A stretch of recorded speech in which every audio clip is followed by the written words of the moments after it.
Gillard with EDL 850 Module 12, Tort Liability. So what is tort liability? It is a civil wrong for which a remedy may be attained, usually in the form of damages. So essentially, you are responsible for your actions and conduct as a member of the school. What you do can be deemed as unacceptable, and a civil suit can be charged against your school for what you did or failed to do. There are two categories of tort. They come down to intentional tort and negligence, which intentional tort is exactly what it sounds like, some type of intentional act that may cause harm or is intended to cause harm. It doesn't necessarily have to cause harm. Also, battery and assault. Then there's negligence, which is not intentional, and it's failure to provide appropriate care or supervision, not taking necessary steps to avoid certain situations. So it's not that it's necessarily not intentional, but a lot of times in those cases, the teacher didn't take necessary steps to avoid a situation. In our case 1, Frame versus Camo, Dr. Camo issued a test in his science class. There were several students that became disruptive, in which he removed them from the class. Casey Frame, a student within the class, became one of those students that was being disruptive and was asked to leave twice. When he refused to leave, Dr. Camo had confronted Frame at his desk, in which then Frame stood to face Dr. Camo, refusing to leave. And that's when Camo grabbed Frame by the arm to remove him from the classroom. Taken back by this, Frame was thrown off balance, hit the podium, and fell against the blackboard. Frame filed a suit against Camo for battery and assault. He stated that this was an unprovoked attack. The court favored in Camo as it was seen as necessary to remove Frame from the classroom because he was disruptive. It also, they wanted to make sure that the classroom integrity was in place and that the teacher's authority was still intact because this student was challenging the authority. Case 2, Flanagan versus Canton. Teacher at Kenton Middle School noticed students were getting too out of control during a PE class, at which point he stopped class to explain expectations and how things worked. The students were then dismissed and walked to the locker room to change, but the teacher continued to talk to a certain student and didn't supervise the locker room, which in general he would, but in this case, because he needed to talk to a student, he kind of let the rest of them go off, not expecting anything to happen. And because they were getting a little too rowdy, this carried on into the locker room. Flanagan was pushed into a locker, causing several injuries. Flanagan's mom sued the school for lack of supervision from the teacher, so essentially negligence to supervise. The court sided with Flanagan as this was a matter of foreseeable events considering the students were already rowdy. So because he understood that they were rowdy and stopped class, that should have been enough indications that he shouldn't have left them alone. In case 3, we have Johnson versus School District of Millard. Nancy Penton, a music teacher, was teaching students to do a dance to the song London Bridge. Robbie Johnson, a first grader, was being swung in the arms of other students. This was kind of a part of the dance. If you got caught, you kind of were rocked with by the two other students. Unfortunately, the two students released hands, which caused Johnson to fly into a bookcase. And Johnson suffered a severe injury, which also included disfigurement to his face. Patton claimed to be helping another student. Patton actually mentioned that he thought that the teacher had her back to him at the moment and he was screaming help. He also told the other students to stop. However, because the music was going on too loud and there was just a lot going on at the moment, apparently the teacher didn't hear him.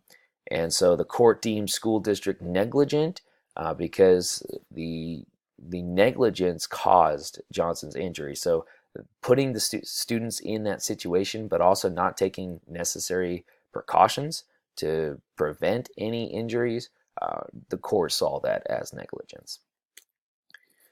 In case 4, we have Munn versus Hotchkiss. Kira Munn became ill after being bitten by a tick. Munn came down with an illness which causes inflammation to the brain. Munn family filed a civil suit against Hotchkiss for failure to warn students about the risk of the illness, but there were no special precautions taken to avoid any issues with it. And in fact, the leader of the group left bug spray on the bus. So instead of doing the next best thing to eliminate a possible concern, they just went ahead and took the trails.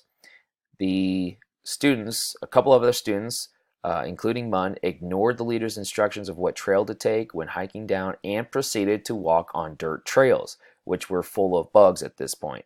The school found it as negligent, considering the possibility of the illness was foreseeable, and the school did not do, and especially the leader, did not do everything possible or enough to eliminate those possible issues.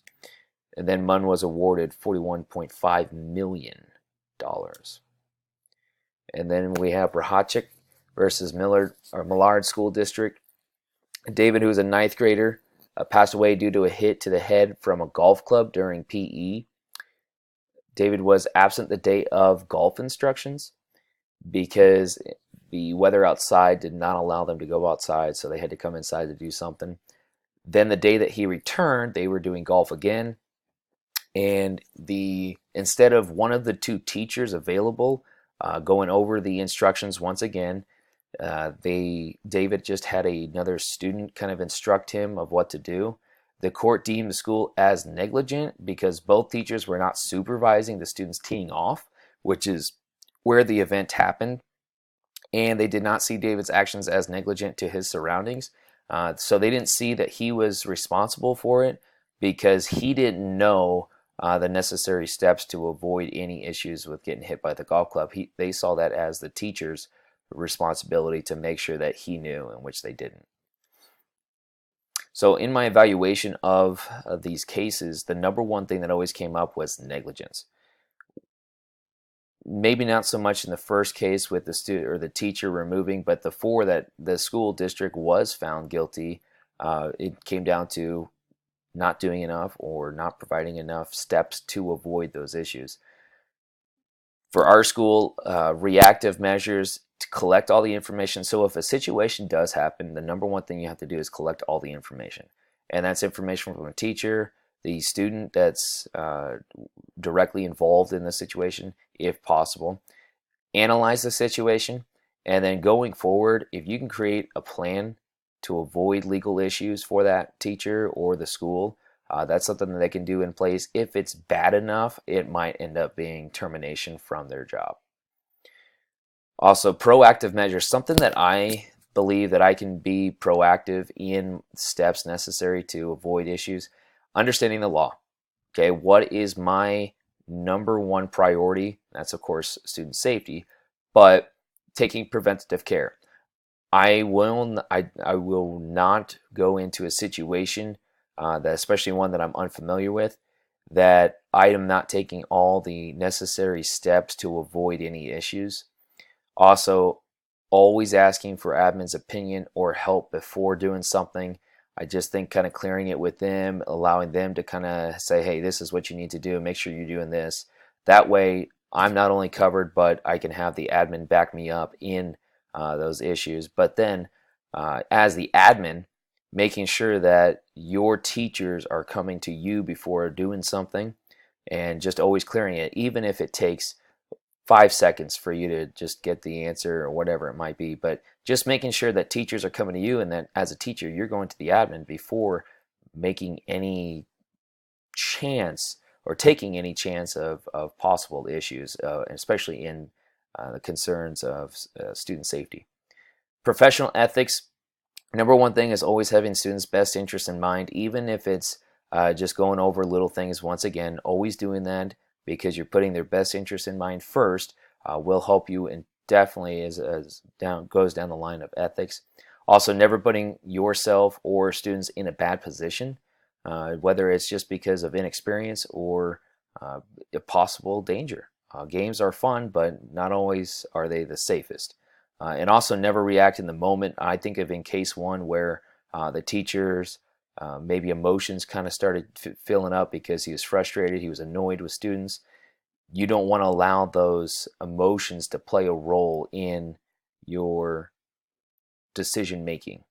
So never react in that moment. Kind of take a breath and then think about what's the next best step in this situation and go from there. Thank you for taking the time to listen. I appreciate your time.